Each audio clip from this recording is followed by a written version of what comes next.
Muy buenos días, nos encontramos en una entrevista más desde la redacción de Diario Expreso en la ciudad de Guayaquil, esta vez con el ingeniero Lucio Gutiérrez, expresidente de la República del Ecuador, con quien vamos a hablar algunos temas relacionados a la época electoral, también otros temas que competen a su labor como presidente de la República.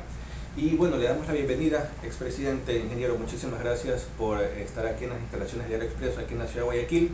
Quisiera empezar con una duda que me imagino que ha sido recurrente, por lo menos en estas últimas semanas, últimos meses. ¿Va a ser candidato presidencial en el 2021 o no? Primero, un saludo cordial a todos los ecuatorianos y amigos demócratas que nos observan en todo el mundo, a los cibernautas, un saludo cordialísimo. Y contestando a la pregunta, por lo menos representando a Sociedad Patriótica, que formamos parte de un frente amplio, patriótico, progresista, la respuesta categórica es sí.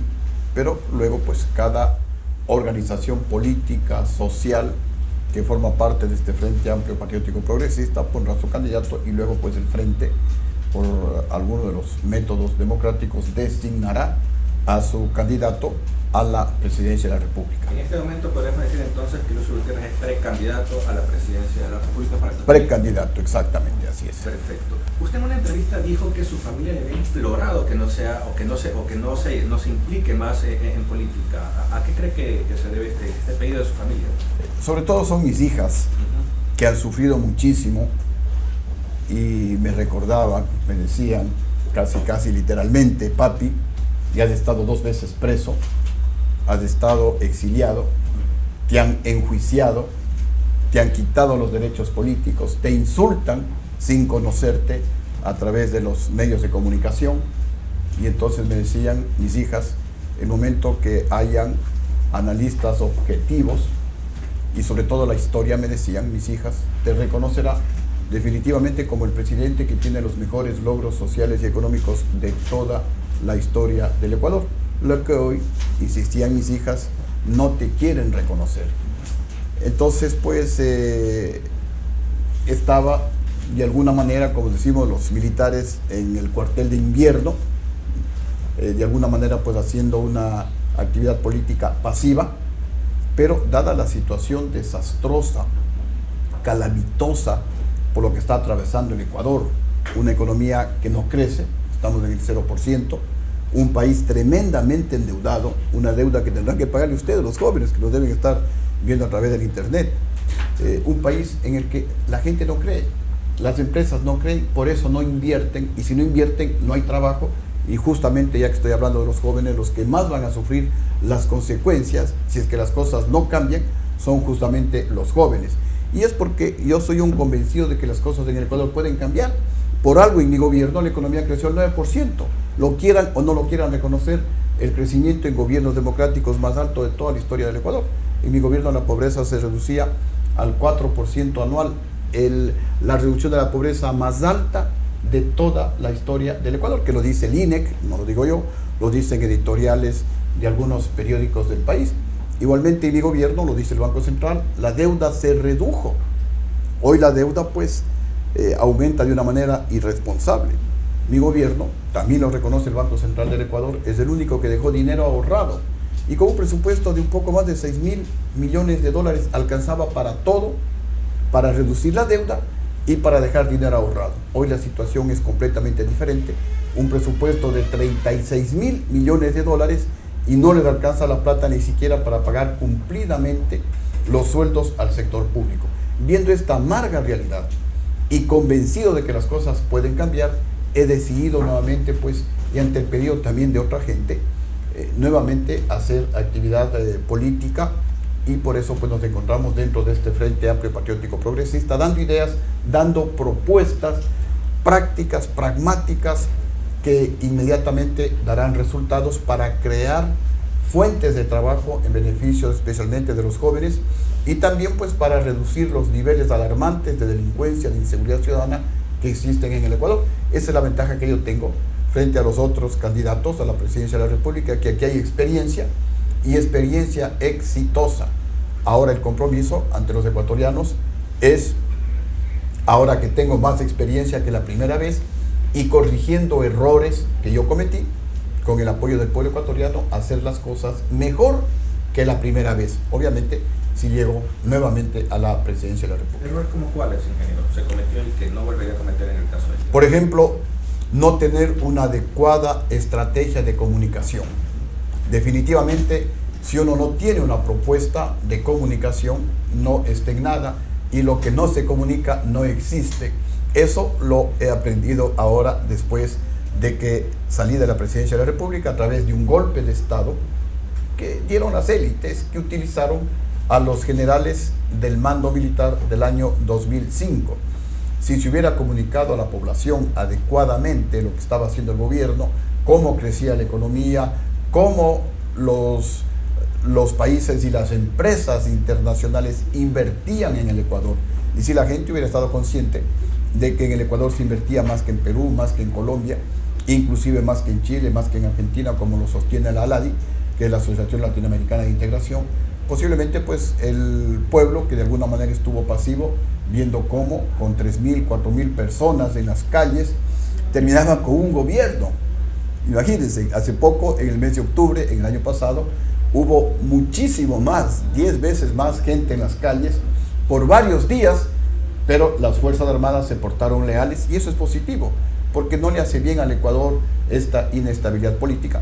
Se mantuvo el gobierno y ojalá pues termine su mandato, mientras que en el gobierno de Lucio Gutiérrez, poca gente, y solo en Quito y en un sector de Quito, terminaron con un gobierno que hoy pues nadie puede refutar que tiene los mejores logros sociales y económicos de toda la historia del Ecuador. ¿Y para qué? Para que el país esté en esta situación desastrosa en la que se encuentra. Si hubieran los militares dado un golpe de Estado y las cosas hubieran mejorado, la economía, no sé, pues si hubiera disparado un 12, un 14%, hasta yo hubiera aplaudido. Si la pobreza se hubiera reducido mucho más que lo que se reducía en mi gobierno, hasta yo hubiera estado de acuerdo en el golpe de Estado. Pero de 9% que crecía la economía, hoy crecemos 0%, es decir, nada. La pobreza que se reducía al 4%, hoy la pobreza aumenta.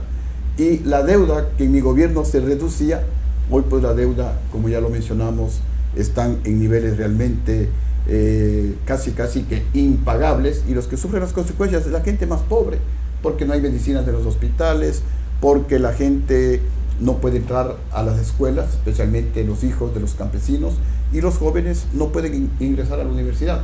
Son consecuencias de este pésimo manejo del Estado ecuatoriano. Ahora, ingeniero, ¿y qué se gana siendo candidato? Me imagino que se pierde mucho dinero siendo candidato, pero ¿qué se gana siendo candidato? Como para de alguna manera entender por qué varias personas, no me refiero específicamente a usted, sino tal vez a otros políticos, que insisten en llegar a Carondelet. ¿Qué se gana siendo candidato? A ver, otro tema y otra ventaja que yo tengo es que yo ya fui presidente del Ecuador. Entonces, a mí no me quite el sueño volver a ser presidente del Ecuador. Realmente es un gran esfuerzo el que yo estoy realizando, hasta, si cabe el término, en contra de mi familia, porque la actividad política, cuando se la lleva con verdadera pasión, con patriotismo, la actividad política le cuesta a uno. No solamente que hay riesgo, porque uno recorre todo el país. Yo pues últimamente he tenido 2 accidentes gravísimos, 2 choques, que un poco más y perdía la vida. No solamente que es un esfuerzo familiar, en este momento estoy lejos de mi familia. No solamente que es un esfuerzo personal, yo tengo un par de emprendimientos que prácticamente están abandonados, sino que es un costo económico alto. Antes de yo ser presidente, tenía un pequeño patrimonio familiar, 8 departamentos en algunos lugares de Quito, construidos por mí mismo, ¿no? Yo soy ingeniero civil. Después de ser presidente, mi patrimonio se redujo a la mitad. Hoy tenemos 4 departamentos que tuvimos que ponerles o donarles a nuestras hijas, ponerles en nombre de nuestras hijas, porque, por ejemplo, en este momento que el Consejo Nacional Electoral por 4º año consecutivo no nos da el fondo partidario permanente, estamos pensando pues ya con la familia, si realmente se materializa la candidatura a la presidencia, a lo mejor vender otro departamento. Repito, patrimonio que hicimos con mi esposa y con el esfuerzo de mis hijas, que también sufrieron las privaciones, esta austeridad para tener un pequeño patrimonio antes de ser presidente. A diferencia de muchos políticos en el Ecuador, que a lo mejor comenzaron con un pequeño departamento y hoy son magnates. Hoy viven pues en los lugares de mayor plusvalía, de mayor costo, en la ciudad de Guayaquil o en la ciudad de Quito. Por eso siempre yo hablo de que la actividad política es una actividad cívica, patriótica, es una actividad noble que es para uno servir al pueblo, no para enriquecerse, no para servirse del pueblo ecuatoriano. Y yo siempre hablo con hechos. Lo que les acabo de decir pues se lo puede comprobar a través del registro de la propiedad en la ciudad de Quito, o creo que ahora pues están conectados a través del internet en todo el país, se puede comprobar. Ahora, y por lo que usted me describe, puedo concluir que no es muy rentable ser candidato a la presidencia o ser presidente por lo que usted me describe. ¿Por qué querer ser entonces nuevo candidato? Alguna vez yo decía, la presidencia de la República es el peor cargo público, porque nadie le dice tome estos tantos miles de dólares, todos y con justo derecho le van a pedir al presidente. Las alcaldías, las prefecturas, las gobernaciones, las diferentes organizaciones, todos le piden al presidente, nadie le dice aquí yo le colaboro con algo. ¿Por qué estoy nuevamente en esta carrera? Porque a mí me duele el país, porque a mí me duele la patria, porque conmigo, como ya lo dije hace un momento, la economía crecía el 9%, porque hoy no crece. Yo tenía petróleo de $18. En el gobierno anterior el petróleo llegó a $148. ¿Y qué hicieron con tanta plata? ¿Qué hicieron con los más de 2.000 millones de dólares que yo dejé ahorrados? ¿Por qué la pobreza aumenta? Si conmigo la pobreza se reducía. ¿Por qué tantos impuestos en contra del pueblo ecuatoriano? Si yo reduje impuestos, en mi gobierno no se incrementó ningún solo impuesto. Entonces, cuando uno ama al país, y no es solamente esta vez que lo estoy mencionando, yo sacrifiqué mi carrera militar en el año 2000. Yo era el primero de mi promoción en todo. El mejor graduado como ingeniero civil de toda la Politécnica, el único extranjero que en la Escuela de Educación Física en el Brasil se graduó con el primer lugar. Una de las más brillantes carreras militares. Estaba a pocos meses de salir con mi familia de agregado militar a los Estados Unidos en un cargo diplomático. Y todo eso lo sacrifiqué por amor a mi pueblo. Me uní al pueblo en lugar de reprimirlo, a luchar junto al pueblo contra un gobierno corrupto que permitió el atraco de más de 8.000 millones de dólares en contra del pueblo ecuatoriano. Y ya lo demostré. Una segunda ocasión, cuando comenzaron a acusarme, se fueron contra mi honor, de que me había enriquecido, de que había habido corrupción en mi gobierno, y estando asilado en Brasil, renuncié al asilo político y salí pues a contrarrestar estas versiones del gobierno golpista del vicepresidente Alfredo Palacio. Y luego vine a la cárcel. Igualmente soy uno de los pocos ejemplos en el Ecuador y en el mundo que un presidente derrocado regresa al país y a la cárcel, estando el gobierno golpista en el poder. Casi que yo no he encontrado otro ejemplo en el mundo. Tal vez alguien regresó, pero en otras épocas. Yo vine a la cárcel a los pocos meses del golpe de Estado. Entonces, hay demostraciones de que en el caso de Lucio Gutiérrez no hay pues ambición, hay solamente el deseo de servir y más que nada la convicción de que el Ecuador puede cambiar, y por eso pues tenemos propuestas concretas, diferentes a las propuestas que están haciendo los otros candidatos, que son las típicas, que voy a dar trabajo, pero no dicen cómo, que voy a mejorar la educación, que voy a mejorar la salud, pero no dicen de dónde van a sacar el dinero. En cambio, pues, la ventaja, repito, que con la experiencia de haber sido presidente del Ecuador, las propuestas que nosotros estamos proponiendo como parte de este Frente Amplio Patriótico Progresista son propuestas que en otros países han dado resultados innegables, excelentes. Ahora, ingeniero, usted quiere ser candidato con un Consejo Nacional Electoral que está claramente dividido entre un grupo de mayoría y un grupo de minoría, y con una presidenta que atraviesa un juicio político en la Asamblea Nacional. Quisiera saber si usted cree que estas divisiones, estas claras divisiones dentro del Consejo Nacional Electoral, de alguna manera van a afectar la organización del proceso del 2021. Es lamentable que tengamos un Consejo Nacional Electoral que no actúa con independencia, que no toma decisiones de acuerdo a la ley y obedece órdenes de la vieja partidocracia política, que es la que domina la mayoría de los 3 vocales del Consejo Nacional Electoral y del gobierno nacional. Justamente por eso no hay credibilidad del país en ese Consejo Nacional Electoral, y esta división pues obviamente está de alguna manera demostrando lo que yo estoy afirmando, que es el sentimiento y el pensamiento de la mayoría de ecuatorianos. Yo sé que es un gran riesgo y muchos ya están hablando de que si continúa esa mayoría en el Consejo Nacional Electoral no hay garantías de que se respete la decisión del pueblo ecuatoriano, y se nota claramente ahí sí la ambición, ahí sí la desesperación de esa partidocracia política, de esa vieja partidocracia política, por llegar a la presidencia de la República atropellando todos los procedimientos. Tienen el control mayoritario del Consejo Nacional Electoral, tienen el control de la justicia, están controlando prácticamente todo el Estado ecuatoriano, pero justamente hay lo que se llama la justicia divina. Cuando alguien actúa con malicia, más temprano que tarde, la misma naturaleza, la misma situación del país, alguien decía como que se alinean los astros para darle su merecido a las personas que actúan con malicia. Les doy un caso. Recordarán que en el gobierno del presidente prófugo de la justicia, en todas las sabatinas era Lucio Gutiérrez ladrón, Lucio Gutiérrez corrupto, Lucio Gutiérrez cobarde, Lucio Gutiérrez se arrodilló al Fondo Monetario, se arrodilló a los Estados Unidos, traicionó al pueblo, y bueno, eso se repetía en todas las sabatinas. Pero miren cómo es la justicia divina, algunos llaman el karma. El corrupto, el ladrón, el cobarde de Lucio Gutiérrez está aquí en el Ecuador, vino a la cárcel a dar la cara, renunciando a 3 asilos políticos. Y el expresidente, que hablaba de valentía, él en cambio pidió asilo para no dar la cara, como debe hacer un presidente de honor, como debe hacer un presidente digno, como debe hacer un presidente honrado. Y el que me catalogaba a mí o me calificaba de cobarde, yo camino por todo el país sin guardaespaldas.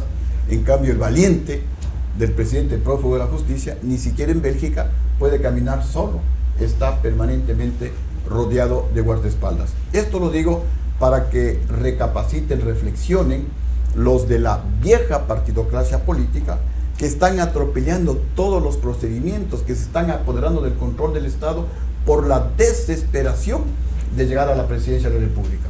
Más temprano que tarde las cosas se van a revertir, la justicia divina les dará otra vez su merecido. ¿Y cuál va a ser la postura de los asambleístas de Sociedad Patriótica frente al juicio político a la presidenta del CNE? ¿Cree que debe ser censurada o no? Creo que debe ser censurada.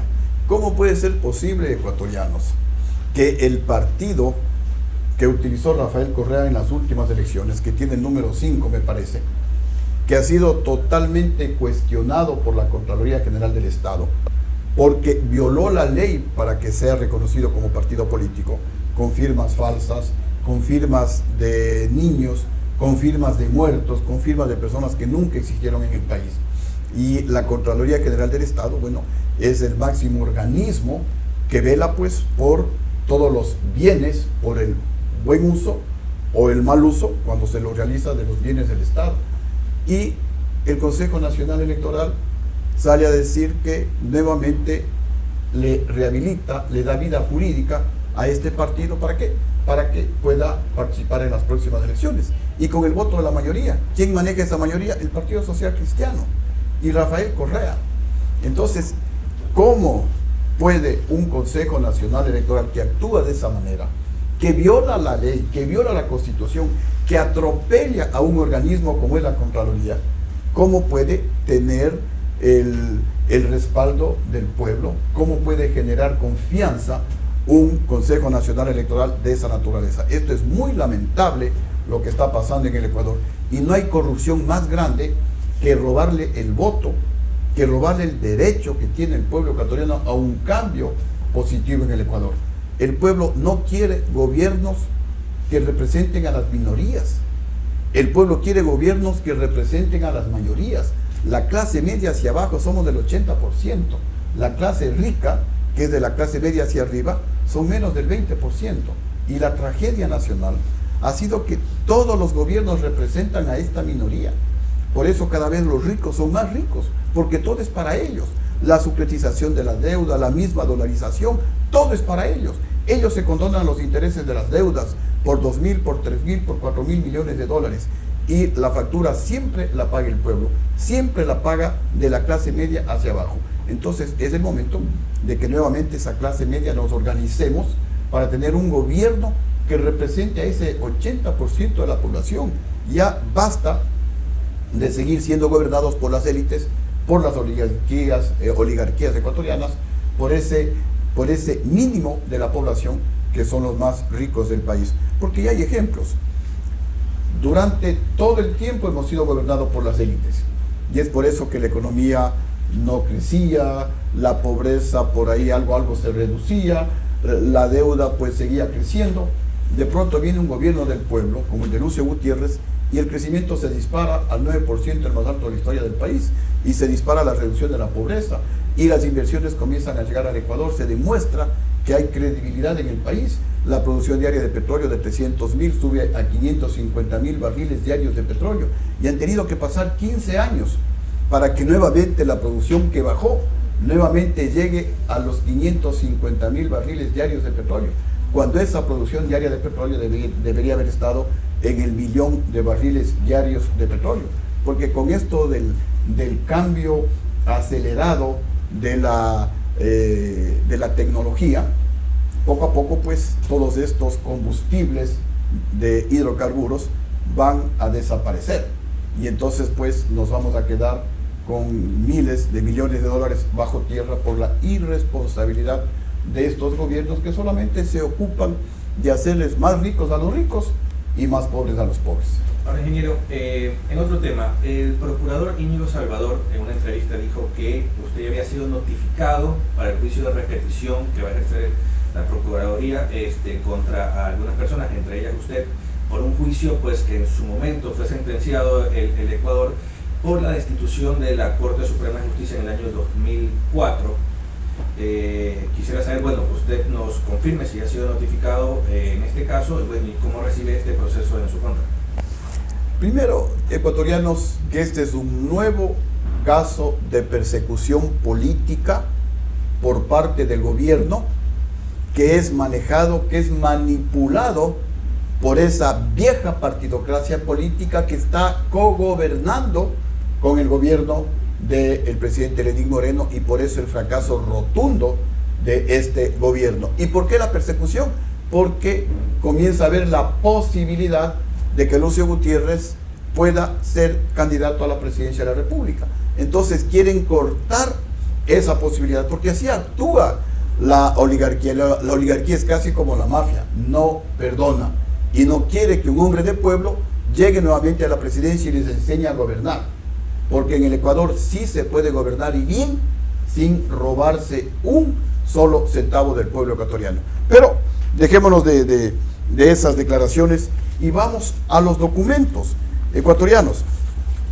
Aquí tengo la Constitución vigente en esa época, la Constitución de 1998.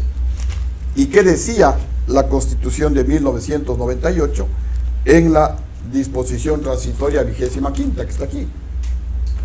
En esa disposición dice textualmente: los funcionarios e integrantes de organismos designados por el Congreso Nacional y el Contralor General del Estado, designado a partir del 10 de agosto de 1998 para un periodo de 4 años, en virtud de las disposiciones de esta Constitución, permanecerán en el desempeño de sus funciones hasta enero del año 2003. Eso dice la Constitución de la República vigente. En otras palabras, los magistrados de la llamada Corte Suprema de Justicia Febres Borgista, porque el expresidente Febres y el presidente Borja, con llamadas telefónicas, ordenaban a esa Corte Suprema de Justicia que fallen a favor o que fallen en contra, de acuerdo a los intereses de las oligarquías de la costa y de la sierra. Esa Corte Suprema de Justicia estaba inconstitucionalmente autoprorrogada. Esa Corte Suprema de Justicia, así lo manda la Constitución de la República, debían haber sido cambiados en enero del año 2003. Lo dice la Constitución de la República. Y los únicos que podían interpretar la Constitución, de acuerdo a lo que reza el mandato constitucional, eran los diputados, y ellos, bajo su responsabilidad, interpretaron que la Corte, repito, llamada Febres Borgista, estaba en funciones ilegalmente, inconstitucionalmente autoprorrogadas, y ellos, como lo han mencionado, lo único que hicieron es cumplir el mandato constitucional. A tal punto, ecuatorianos, que aquí tengo parte de la resolución de la Corte Interamericana de Derechos Humanos. Está acá, y eso está pues en el internet, en la página web de la Corte Interamericana de Derechos Humanos. Primero, aquí está la convocatoria que realiza Lucio Gutiérrez. Dice: artículo único, convócase al Honorable Congreso Nacional a un periodo extraordinario de sesiones el día miércoles 8 de diciembre del año 2004 a las 11 de la mañana para conocer y resolver los siguientes puntos. Número 1, votación en el juicio contra los ex vocales del Tribunal Constitucional. Punto número 2, análisis de resolución sobre la situación jurídico-constitucional de la función judicial. Y punto número 3, votación sobre la reforma a la ley de la participación electoral de las minorías. ¿En qué parte, señores de este gobierno, dice que Lucio Gutiérrez destituyó a la llamada Corte Suprema de Justicia Febres Borgista? Esto no tiene ni pies ni cabeza. Esto es una clarísima persecución política en contra de Lucio Gutiérrez, que lo están pues desempolvando para de alguna manera pues ocasionarme dificultades o impedir, repito, la posibilidad de que sea candidato a la presidencia de la República. Pero el tema no solamente se queda ahí.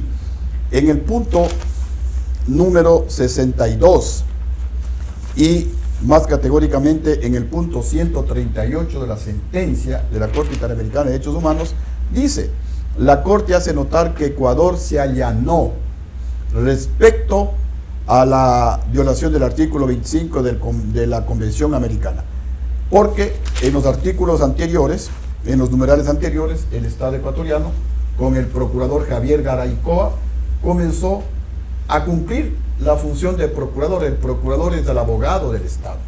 El procurador tiene que defender al Estado. Y el procurador Javier Garaycoa comenzó a defender al Estado ecuatoriano, diciéndole a la Corte Interamericana de Derechos Humanos que lo único que hicieron los diputados es cumplir el mandato de la Constitución, que no han destituido, que no han sancionado a los magistrados de la Corte Febres Borgista, sino simplemente cumplieron el mandato constitucional. Pero luego, el expresidente de la República, prófugo de la justicia, le cambia al procurador Javier Garaycoa y le pone al doctor García. Y entonces es el doctor García el que comete la violación flagrante a la ley, el que comete prevaricato, porque se allana al pedido de los magistrados de la Corte Febres Borgista, cesado de manera constitucional por el Congreso de la época.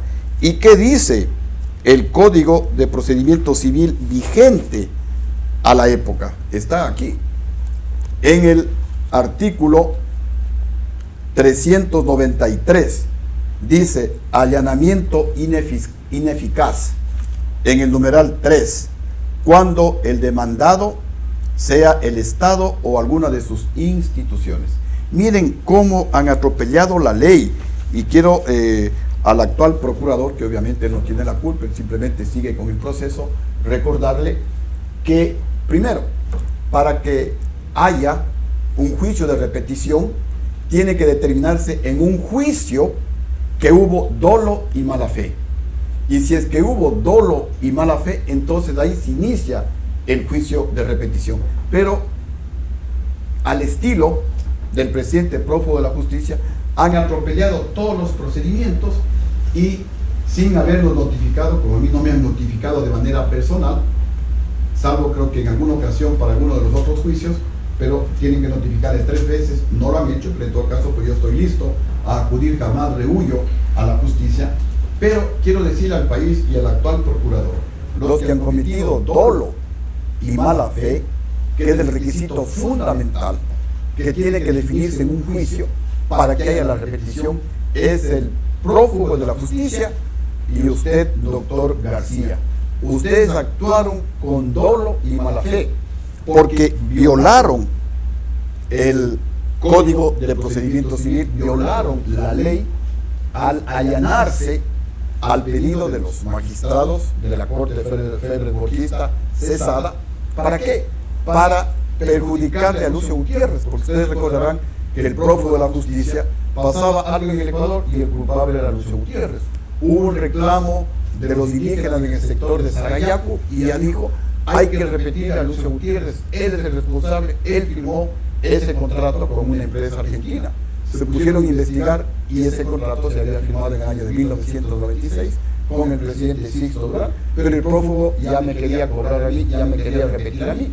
Y lo propio, por tratar de alguna manera de inhabilitar a Lucio Gutiérrez, viola, y esto es gravísimo, viola el procedimiento, el Código de Procedimiento Civil, se allana, con lo cual comete un prevaricato, porque ese allanamiento es ineficaz.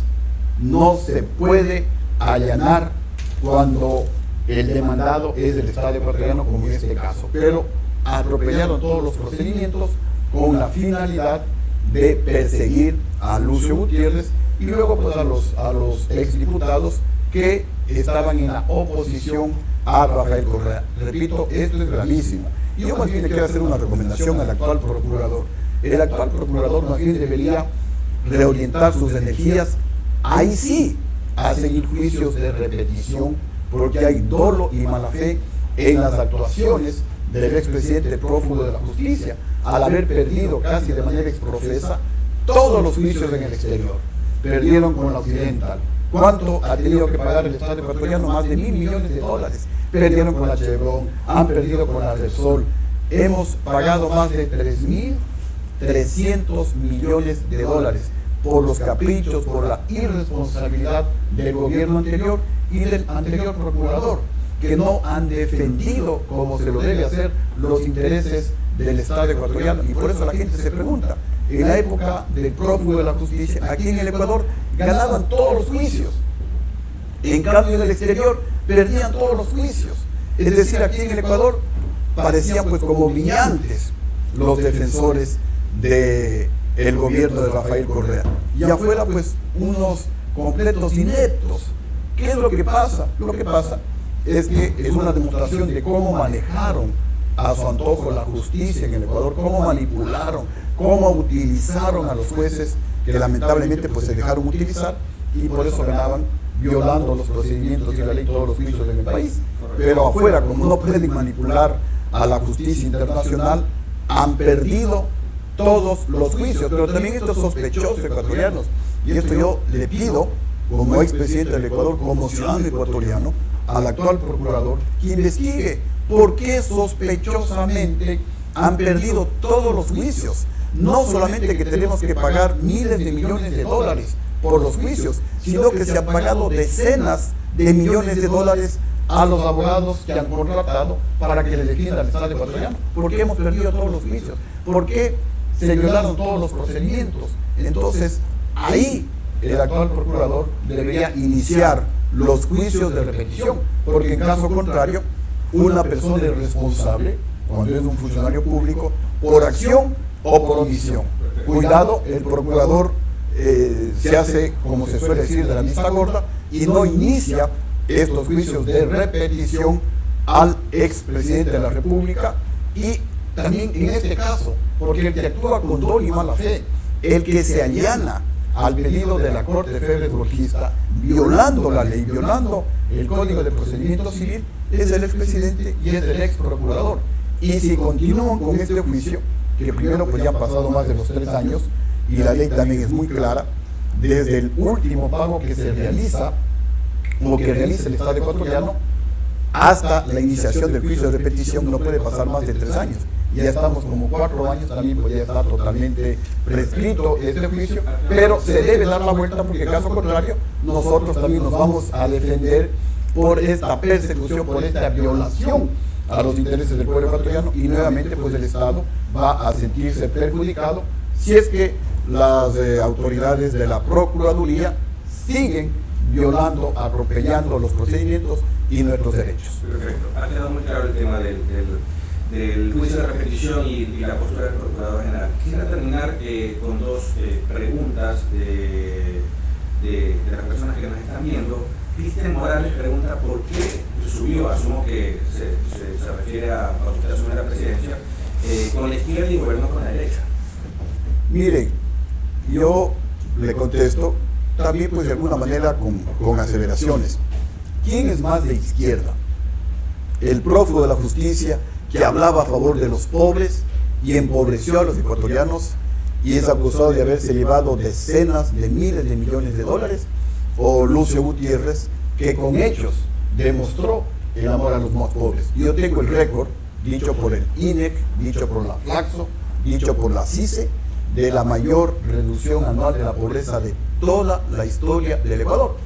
Arriba del 4% al año se reducía la pobreza en mi gobierno, con el prófugo de la justicia, que tuvo un petróleo de $148, y yo tuve de $18, no se llegó ni al 1% la reducción de la pobreza, y hoy, con petróleo de $60, $70, la pobreza está aumentando.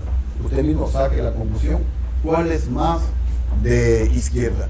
Y un segundo pensamiento que lo decía el expresidente Chávez, cuando me quería reclutar como le reclutó a Rafael Correa, le decía al presidente Correa, prófugo de la justicia, y le decía también al actual, y jamás dijeron caso: la economía no se puede manejar ideológicamente ni políticamente. La economía tiene que manejarse técnicamente, y los recursos de ese buen manejo económico, eso hay que invertir con filosofía social en beneficio de toda la nación y con prioridad a los más pobres del país. Pero no es con discursos que se debe manejar la economía. Ahí están los resultados en Venezuela, ahí están los resultados en Cuba, ahí están los resultados en la Alemania comunista después de la Segunda Guerra Mundial, ahí están los resultados en la ex Unión de Repúblicas Socialistas Soviéticas, en todos los países en donde se manejó la economía con criterio ideológico, con criterio político. Ahí están los fracasos rotundos, y los que más han sufrido son los pobres de la patria. Ahí están los venezolanos. Yo le decía a Chávez, cambia de modelo, estás equivocado, y los que más van a sufrir son los pobres de Venezuela. Mire, qué pena que no me equivoqué, y ahora los hermanos venezolanos cómo están saliendo a todos los países de América Latina, e inclusive algunos de Europa y también pues de los Estados Unidos. Perfecto. Ingeniero, bueno, agradecerle mucho por la participación en este espacio de Diario Expreso. Les agradecemos a todos por también participar de esta entrevista con sus comentarios y sus preguntas, y será hasta una próxima oportunidad.